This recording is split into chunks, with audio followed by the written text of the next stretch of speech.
Welcome to Nextless. Today I will show you an American thriller drama film based on the true events of a man named Lazarus Averbuch, a teenage Jewish immigrant in Chicago. The film is called The Lazarus Project. The movie kicks off one evening when Ben Garvey bonds with his daughter Katie. They sit on the outdoor couch while doodling. Katie asks his father what's the most significant thing he's ever seen. Ben shares that he once accidentally killed a jaybird. He felt so bad that he prayed to God for it to come back to life. And all of a sudden, the bird woke up and flew away. Katie looks at his dad smiling, amazed at the story. As soon as Ben finishes his story, Liza, Katie's mother, tells her daughter that it's bedtime. Liza reminds Ben that it's his last day of parole and that he's now a free man, and then they have a hormone sandwich to celebrate it. The next day, a colleague approaches Ben, informing him that a problem had arisen. Their work truck had an accident on the Dallas River. Ben then comes up with a plan to get the goods moving and make up for lost time. He then talks to Danny, his boss, about the driver's situation. The old man responds that the driver suffered from a broken leg, and he was rescued.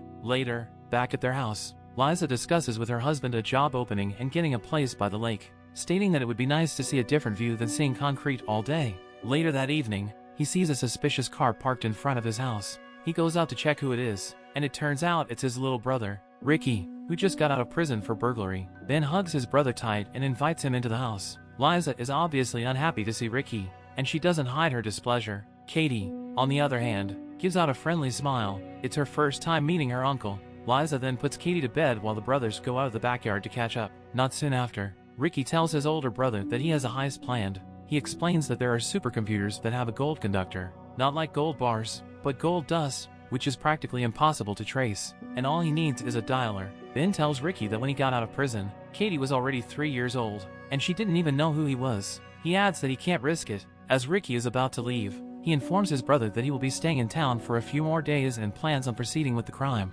Ben advises his brother not to do it because he just got out of prison and should stay out. Ben suddenly gets up from bed in the middle of the night. He just had a nightmare, and the cigarette he forgot to put out burns through between his fingers. Liza turns on the light and scolds him to not smoke while in bed because it might cause a fire. The couple then goes back to bed. The next day, Ben says goodbye to them before leaving for work. At Fort Gary, where Ben works, a man named Danny calls out for him and asks him to sit. The old man seems anxious, and Ben can tell that there's bad news. Danny explains that the owners did a background check, and his prison record came up. Ben asks Danny to talk to the owners and see if he can convince them to let him keep the job. Danny explains further that he had already tried talking to the owners, but they stood their ground. Unfortunately, his hands are tied, and he has to let go of Ben. Later, he arrives home, unable to tell his wife of his current circumstances. He excuses himself from bed, saying that he is tired, but the truth is, he can't sleep. He's deep in thought about what his next move will be. He cannot bear the thought of going back to prison, and with not many options left to earn money, he gambles and goes along with his younger brother's proposal.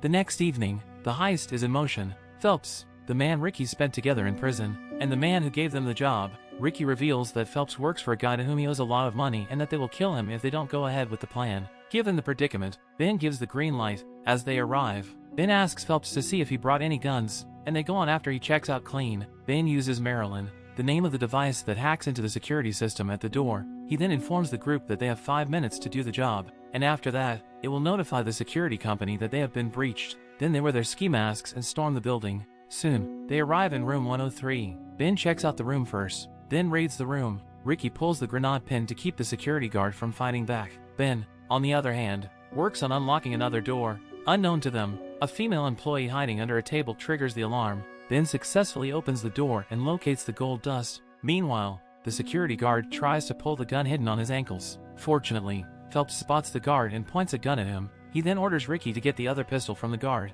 And not a minute later, a police officer arrives, and the police officer shoots him multiple times, then shoots at Ricky and accidentally kills the security guard in the process. Ben hears about the noise and runs back to the scene. He blankly stares at the dead bodies on the ground, unable to think clearly as he realizes his only brother is dead. The police officer then knocks him out. Later, an audio recording stating that Ben is sentenced to death row for committing a crime that led to the deaths of 3 people plays in the background. At the same time, Liza spots 2 police officers walking towards their doorsteps. Liza quickly realizes the police officer's purpose and looks back at her daughter. 2 years later, the convicted killer Ben talks with his lawyer. His lawyer informs him that the Supreme Court declined his appeal and that the court is moving really fast and proceeding with the death sentence. Later, Katie and Liza visit Ben for the last time. Katie asks her father when he's coming back. He informs his lovely daughter that he's going away for a long time. Not soon after his execution date arrives, His eyes are relatively empty as two men strap him in and prepare the execution via lethal injection. Once everything's ready,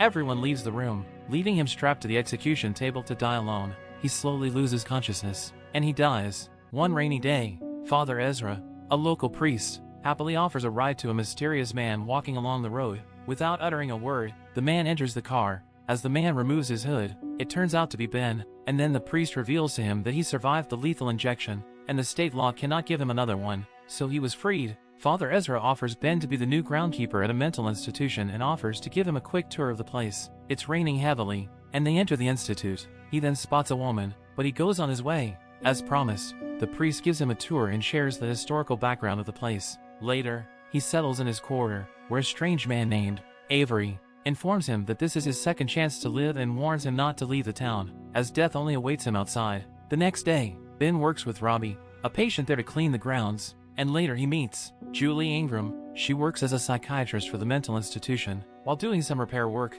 he encounters a dog who follows him home one rainy night. He shoos the dog away, but eventually lets him in the house. Haunted by his past and yearning for his young family, he tries to move on and adjust to his new life in a small town in Oregon, working as a groundskeeper. However, he can't resist and tries to skip town by riding a bus. Avery rides the same bus, and he warns him that the ride will not lead him to his family, but instead, it will lead him to his demise. Ben follows Avery and leaves the bus with him. Later, he only discovered that the bus he took crashed, killing everybody. After a peculiar encounter with a man named Robbie and William, another patient in the mental institution, Ben helps Father Ezra move some furniture and notices a white van that seems to be following him. Next, Julie invites Ben to walk on the mountain trail, hoping to get to know him a little better. He agrees and brings the dog along with him. Eventually, William escapes the institution, and Ben discovers him in the woods. William shares his story and says that he was locked up because he didn't follow what they wanted him to do. Ben invites him to come back with him, but instead, William gives up on life by jumping off the cliff. On a different evening, Julie visits Ben at his place to check on him and see how he's coping after witnessing the horrible incident. Later, they drink beer and talk a bit, then he suddenly kisses Julie. The next day, while working, he forgets his keys and heads back home to get them. Upon arriving, he notices that the window is open and spots a suspicious shoe print not too far away. When it gets dark, Ben visits Robbie, who's stargazing. He asks Robbie about the people watching them, only to get a vague answer. It gets him curious, and he breaks into William's empty cell and sees a drawing of a snake-like creature biting an arm. Back at his cabin, he freaks out and shouts at the forest, paranoid that someone or something is watching him. He calms down a bit later and seeks comfort in the hundreds of sketches he made of his wife and daughter. He badly misses his wife and daughter. Without second thought, he packs up his things and tries to leave town the second time around. As he walks the dark and empty streets, he spots a car light from a distance. It turns off as soon as he turns around. He runs off deep into the woods as he seeks the silhouette of a man. After a few meters, he gets knocked out. He wakes up with the priest by his side. The priest tells him that he can't let Ben leave, and he hands out Ben's patient folder. Father Ezra drops a shocking revelation about the truth. As Ben schemes through the patient folder, it shows his file and photos of his wife and daughter in a body bag. The priest then reveals that due to trauma induced by a fire accident he caused, he came up with a fantasy to hide his pain. Ezra further explains that 3 years ago, there was a fire. Ben got out, but his wife and daughter didn't. To make matters worse, he caused the fire by forgetting to put out his cigarette. He blamed himself. He couldn't handle the guilt and disappeared without a trace, only to be arrested a few months later after burglarizing an empty warehouse back in Dallas. An unexpected twist. Ben doesn't believe it and argues that he is not a patient. He has a dog and works as a groundskeeper. He tries to prove it by playing a video on a website he saw a few days ago that his wife is working as a real estate agent. As he searches and plays the video, it shows an entirely different person. He cries as he realizes that he must be genuinely delusional. The priest then taps on his shoulders, suggesting they talk in the morning. Then two male nurses come in, waiting to take him to his room. Still unable to accept and grasp reality, Ben tries to run off. He gets past the main door of the building, but doesn't make that far as a nurse tackles him to the ground. He wakes up in a room with a glass door and goes wild.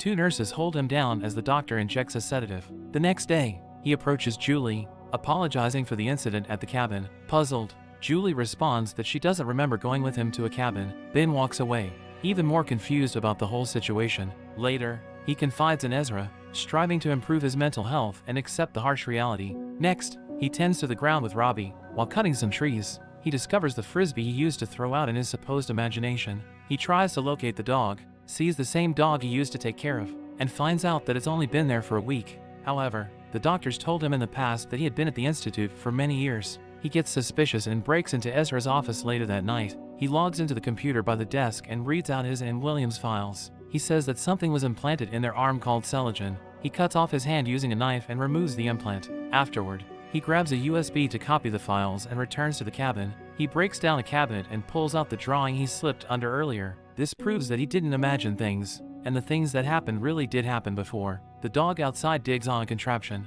which leads him to several monitoring devices. After breaking into the room that monitors them, he beats up a doctor, forcing him to tell the truth, that he wasn't wrong in the head, and that his family is alive. Ezra shows up, explaining to Ben that he's part of an experiment that gives people a second chance in life. Ben threatens to expose the project to every news outlet if he doesn't get out alive. He already sent the copy to his wife, and if he doesn't make it to her, he will spread the word. He gets out, scratch-free, and drives back home. The movie ends with Ben making it back to his wife and daughter. Liza runs to Ben to hug him while their only child sleeps on the couch. And the movie ends. What do you do if this happens to you? Let me know in the comments.